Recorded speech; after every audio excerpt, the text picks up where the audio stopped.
Welcome back student, come to the third lecture of this stoichiometry, जहाँ पे हमने discuss करना है मोल के एवोगैड्रो नंबर के कॉन्सेप्ट को। उसी जो लेक्चर नंबर 2 है उसी के साथ इसको कंपेयर करते हैं। सो हम वहाँ पे प्रीवियस लेक्चर में डिस्कस कर रहे थे मोल एवोगैड्रो नंबर को, जहाँ पे हमने ये सामने जो है यहाँ पे बहुत सारे एग्जांपल के थ्रू हमने इसको डिस्कस किया। That atomic mass, molecular mass या फार्मूला मास को अगर हम एक्सप्रेस करेंगे ग्राम में, that is basically termed as mole concept. So अब इसी को आसान अल्फाज में डिफाइन करते हैं मोल को। When atomic mass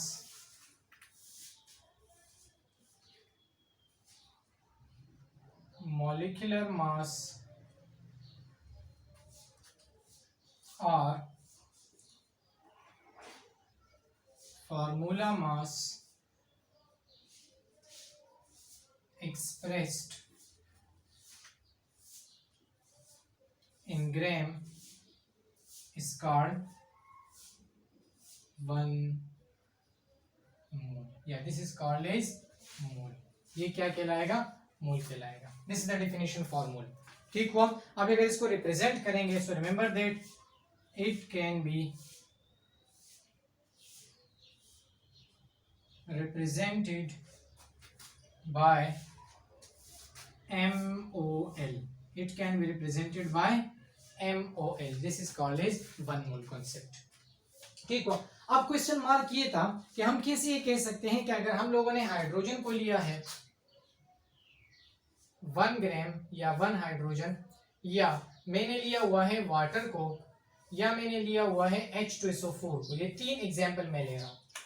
अब क्वेश्चन मार्क ये बनता है कि how these 3 can be equivalent और how these 3 can be equal. ये कैसे इक्विवेलेंट, बराबर हो सकते हैं या बराबर हैं। ठीक हुआ। बिकॉज यहाँ पे सिंपल एक हाइड्रोजन एटम है, एक हाइड्रोजन एटम है। इसी तरीके से यहाँ पे 2 हाइड्रोजन है और 1 ऑक्सीजन है। इसी तरीके से यहाँ पे 2 हाइड्रोजन है, 1 बड़ा सल्फर है और 4 बड़े ऑक्सीजन है। So how it is possible? Because इसका जो मास है वो है 18 ग्राम के बराबर, इसका जो मास है वो है 98 ग्राम के बराबर। So how it is possible for these three that 1 gram of hydrogen is equal to 18 gram of water and 98 gram of sulfuric acid? It is because of the with respect to this mole concept. Mole concept के मुताबिक ये हो सकता है। कैसे? Because यहाँ पे जो नंबर ऑफ पार्टिकल्स हैं, रिमेंबर दैट मास बराबर नहीं हो सकता, याद रखो। बिकॉज 1 ग्राम कभी भी 98 ग्राम के बराबर नहीं हो सकता, 1 ग्राम कभी भी 18 ग्राम के बराबर नहीं हो सकता, ये अपने साथ जहन में रखना। लेकिन पार्टिकल जो हैं वो बराबर हो सकते हैं, बिकॉज यहाँ पे जो पार्टिकल्स होंगे, अगर ये 1 मोल है, बिकॉज आप सबको मालूम है हाइड्रोजन का 1 ग्राम जो है वो 1 मोल है। इसी तरीके से वाटर का जो मास है वो भी 1 मोल है, बिकॉज हमें यहाँ पे क्लियर हो चुका है कि हमने सिंपल क्या करना है, उसके साथ ग्राम को लगा देना है। कि mean 1 gram of hydrogen is equal to 1 mole and 18 gram of water is equal to 1 mole. इसी तरीके से 98 gram of sulphuric acid is equal to 1 mole. This is equal to 1 mole. अब क्वेश्चन मार्क ये है कि how this is possible. तो अब आप देख सकते हो this 1 mole is equal to 1 mole and 1 mole is equal to this 1 mole. So with respect to mole जो है ये बराबर हो सकते हैं। अब क्वेश्चन मार्क ये भी बन सकता है, आपसे ये कोई भी क्वेश्चन कर सकते हैं कि हाउ इट इज पॉसिबल, ये कैसे पॉसिबल हो सकता है, आप ये कैसे कह सकते हो कि ये 1 मोल सारे बराबर हैं। ठीक है, तो उसका आंसर ये होगा कि अब हमारे पास यहाँ पे है number of particles, number of particles. ठीक हो। एक पॉइंट आपको और बता दो, अगर वो एटम है तो उसके अंदर एटॉमिक पार्टिकल को देखना, अगर वो मॉलिक्यूल है तो उसके अंदर मॉलिक्यूलर पार्टिकल को देखना, अगर वो फार्मूला मास है तो उसके अंदर आयंस को चेक करना, उसके अंदर आयंस को चेक करना। अब पॉइंट ये है कि मैं यहाँ पे नंबर ऑफ पार्टिकल के बारे में बात कर रहा हूँ, नंबर ऑफ पार्टिकल को मैं चेक करना चाह रहा हूँ। तो अब अगर मैं नंबर ऑफ पार्टिकल को देखता हूं तो मैं ये कह सकता हूं कि 1 mole of hydrogen, hydrogen atom की मैं बात कर रहा हूं। ठीक हुआ। उसके अंदर नंबर ऑफ पार्टिकल कितने होंगे? 6.023 इंटू 10 पावर 23। इसके लिए अपना एक अलग जो हम ईटा में वहां पे इसको डिस्कस करते हैं। ठीक है, कि ये वैल्यू कैसे डिटरमिनेट हुई। एक पॉइंट आपको बता दो, एक इंफॉर्मेशन आपको देता हूं। एक बुक में लिखा है कि ये वैल्यू 6.023 इंटू 10 पावर 23 ये इतनी बड़ी वैल्यू है, बहुत ज्यादा बड़ी वैल्यू, इतनी बड़ी वैल्यू। एक book, according to the book जो है मैं आपको बता रहा हूँ, स्टेटमेंट बता रहा हूँ कि दुनिया में जितने भी चावल के दाने पैदा हुए हैं, कंज्यूम हुए हैं या पैदा होंगे, आप उस सबको काउंट कर लें, कैलकुलेट कर लें, फिर आपके पास जो रिजल्ट बनेगा उससे भी ये वाली वैल्यू ज्यादा है। अब क्वेश्चन ये है, how it is possible that we can calculate this value, जिसको एवोगैड्रो के थ्रू हम डिस्कस करें, या जो है कि मैं एवोगैड्रो की वैल्यू है। ठीक है, ये भी आपको एक इन्फॉर्मेशन दे दूं कि ये वैल्यू एवोगैड्रो ने डिस्कवर नहीं की है, एवोगैड्रो के नाम पे इसको जो है वो पब्लिश किया गया है। इसके पीछे जो है पूरा एक बैकग्राउंड है, जो कि इंशाल्लाह जो है कभी ईटा क्लास में डिस्कस करेंगे। ठीक, लेकिन अभी आपके लिए इतना ही काफी है कि ये वैल्यू इसको कैसे कैलकुलेट कर सकते हैं। ठीक है, उसके लिए हमारे पास रिजल्ट ये है कि अगर आपको मैं बता दूं, अगर आपके पास हो 1 मोल का सब्सटेंस, ये इसका रीजन बता रहा हूं इसको कैसे कैलकुलेट किया गया। देखो, अगर 1 मोल सब्सटेंस है, यानी लेट सपोज मैं यहां पे ले रहा हूं 18 ग्राम वाटर को, 18 ग्राम वाटर को मैंने लिया, ठीक हो। अब इसके अंदर जितने भी एटम्स हैं, उसके अंदर उसके ऊपर जितने भी चार्जेस हैं, आपको मैं एक एग्जांपल देता हूं, वो एग्जांपल के थ्रू आपको समझ में आएगा। लेट सपोज एक क्लास है, ठीक हो, उस क्लास में कितने चेयर आ सकते हैं, ठीक है। तो मैं क्या करता हूं, मैं एक चेयर को जो है वो कैलकुलेट कर सकता हूं कि वो एक चेयर में कितना स्पेस जो है वो ऑक्युपाई किया हुआ है। ये तो कर सकते हैं, बिल्कुल कर सकते हैं।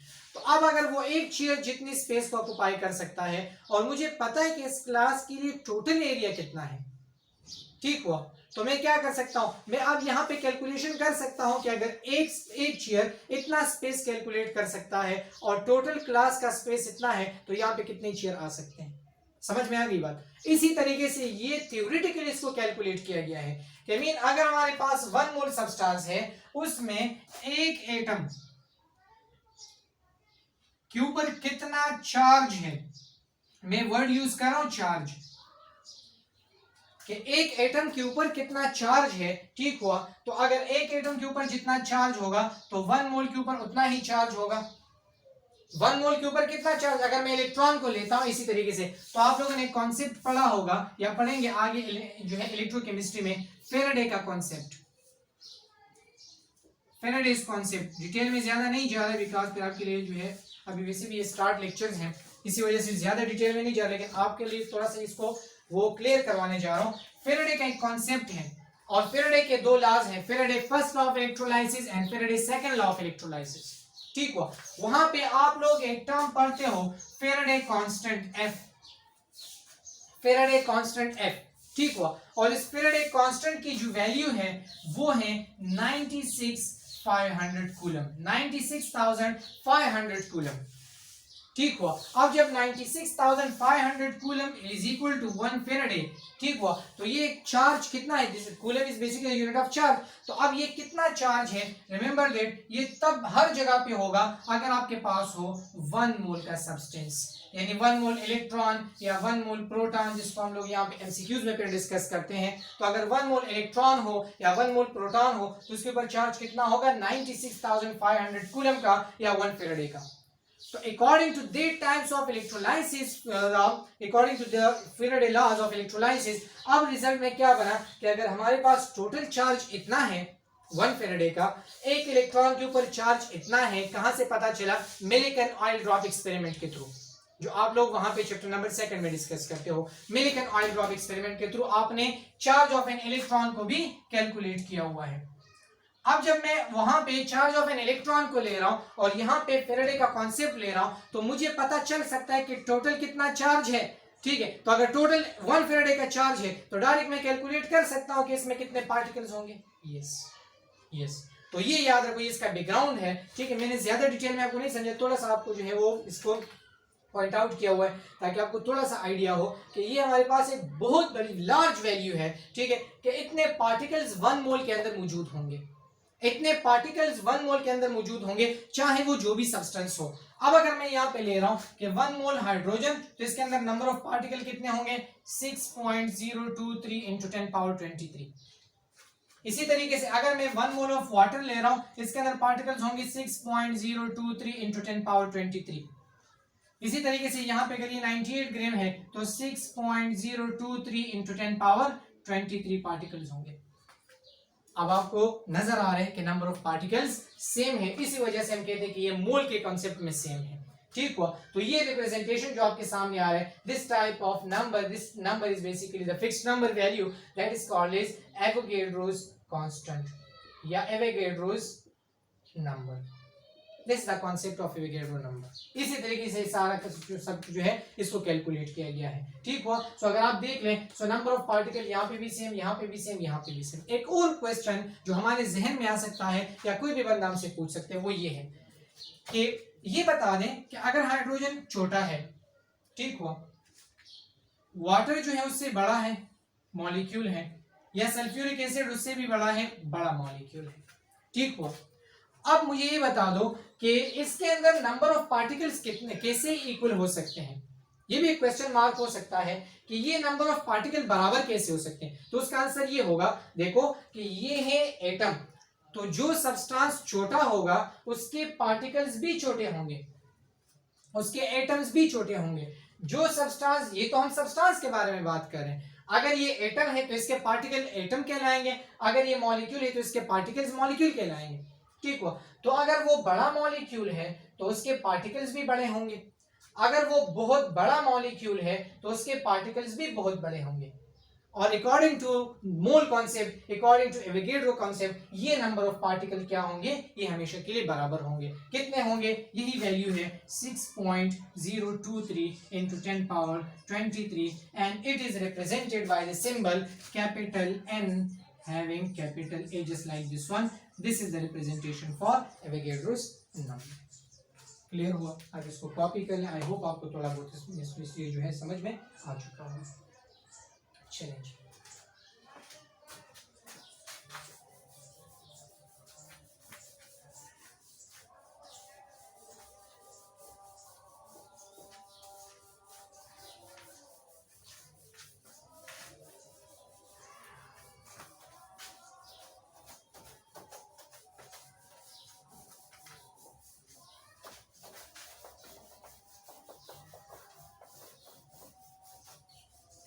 चलिए जी डिस्कस करते हैं।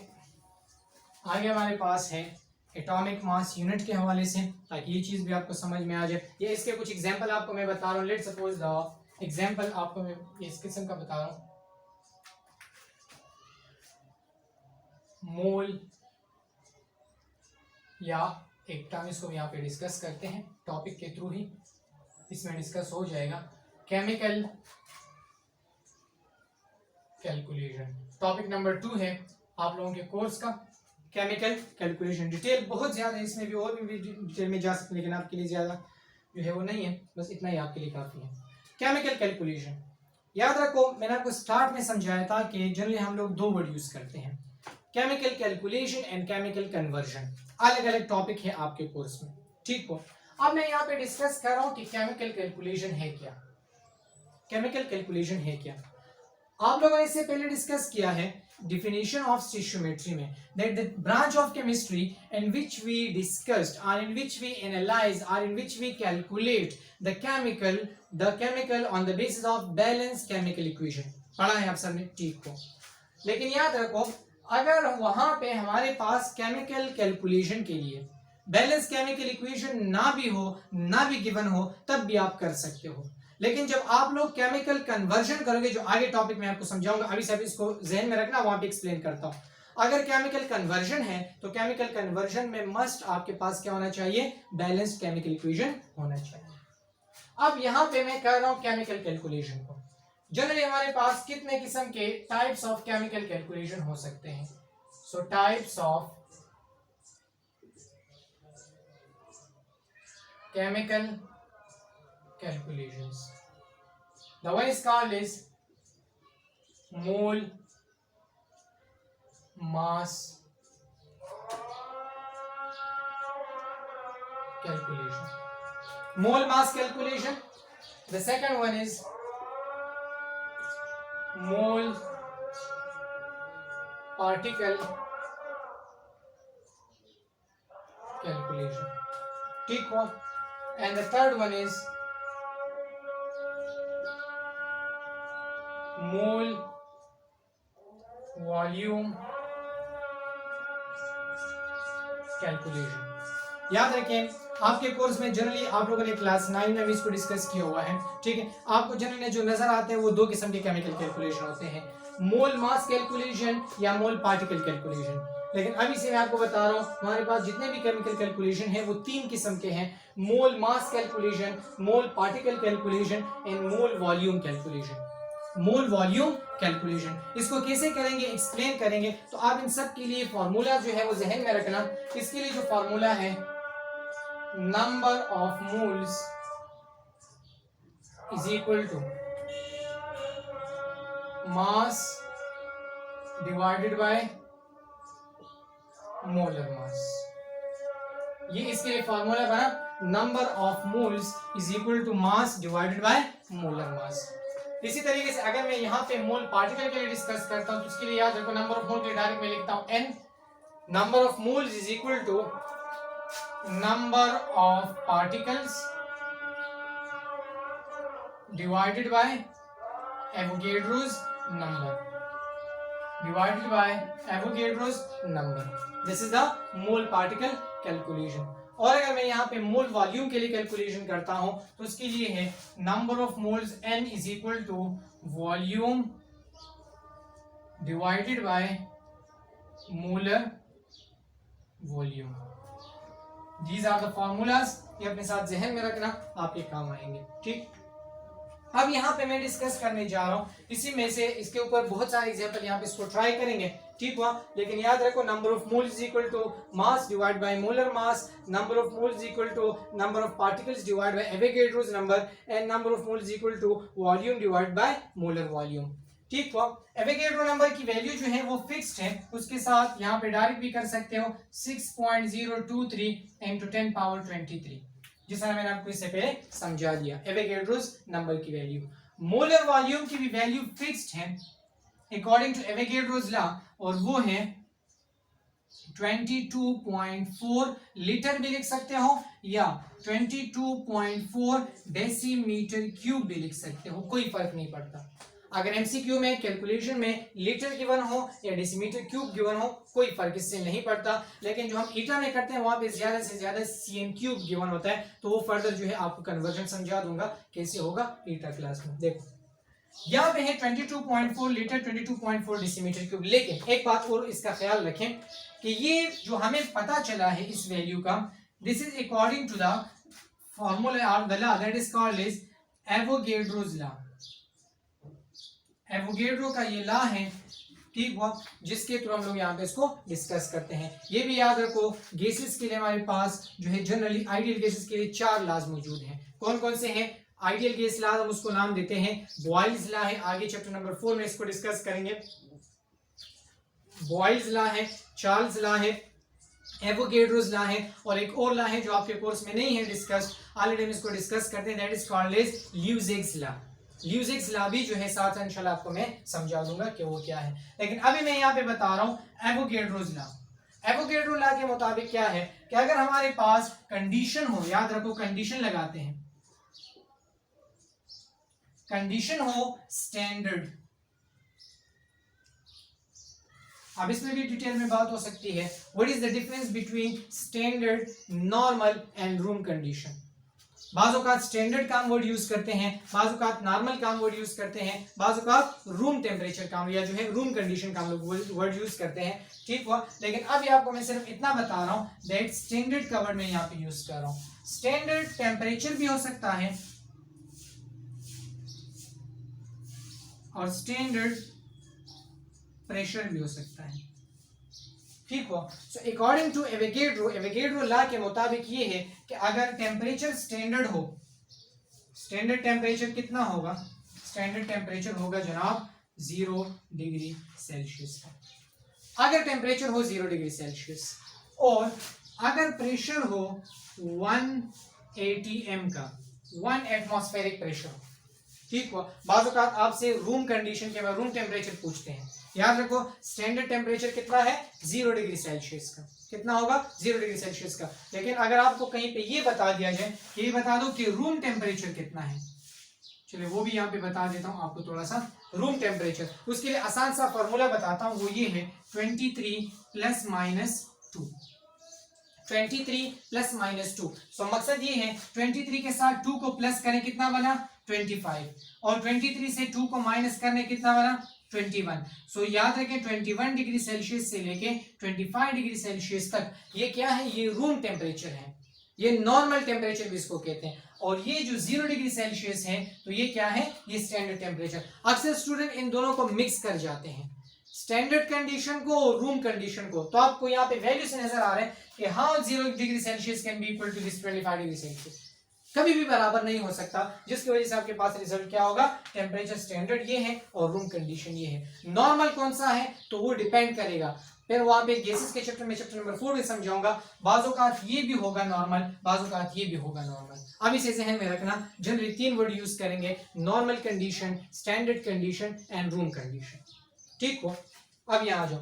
टेम्परेचर अगर स्टैंडर्ड है यानी 0 डिग्री सेल्सियस, प्रेशर अगर स्टैंडर्ड है यानी 1 एटमॉस्फेरिक प्रेशर, तो according to the law, this is the Avogadro's law, यहाँ पे डायग्रामेटिकली शो कर रहा हूं।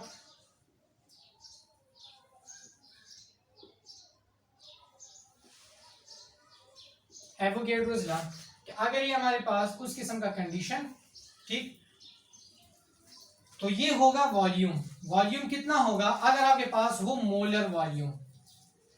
मोलर वॉल्यूम इसको क्यों कहते हैं, अगर कहीं पे आपसे ये क्वेश्चन पूछा जाए इसको मोलर वॉल्यूम क्यों कहते हैं, यानी 22.4 डेसीमीटर क्यूब को, यहाँ पे याद रखो कि इसको इस वजह से कहते हैं कि अगर हमारे पास सब्सटेंस हो 1 मोल का, अगर सब्सटेंस हो 1 मोल का और यहाँ पे टेम्परेचर इसका हो 0 डिग्री सेल्सियस का, ठीक, और इसके ऊपर यहाँ पे जो पिस्टन लगा हुआ है या यहाँ पे जो प्रेशर एग्जर्टेड है एटमॉस्फेयर के थ्रू, डायग्रामेटिकली आपको शो करवा रहा हूँ, यानी प्रेशर को एग्जर्ट करने की कोशिश कर रहे हैं और प्रेशर है 1 एटमॉस्फेरिक का यानी 1 atm का। तो according to these values and according to Avogadro law, अब यहाँ पे ये सब्सटेंस का, इस सब्सटेंस का मैं वर्ड यूज कर रहा हूँ सब्सटेंस, इसमें भी पॉइंट है, सब्सटेंस क्यों यूज कर रहा हूं, बिकॉज ये लिक्विड के लिए भी बाजुकात हो सकता है और ये गैसेस के लिए तो हर जगह पे वैलिड है। और कौन से गैसेस के लिए, ये हमारे पास होगा आइडियल गैस के लिए। एक और पॉइंट जहन में आ रहा है वो भी साथ में बता रहा हूं, अगर आइडियल गैस है,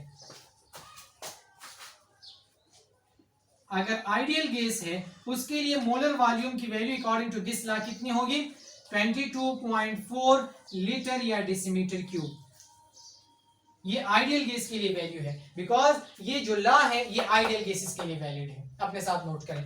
अगर आपको ये बता दिया जाए कि ये बता दो कि अगर गैस हो रियल, एग्जिस्ट करता हो, रियल गैस हो, तो तब आप बता रहे हैं कि तब वॉल्यूम कितना होगा, उसके लिए वैल्यू होगी 24 लीटर या 24 डेसीमीटर क्यूब। एमसीक्यू है, इससे बन सकता है, अपने साथ उसको नोट कर लें ये वैल्यूज।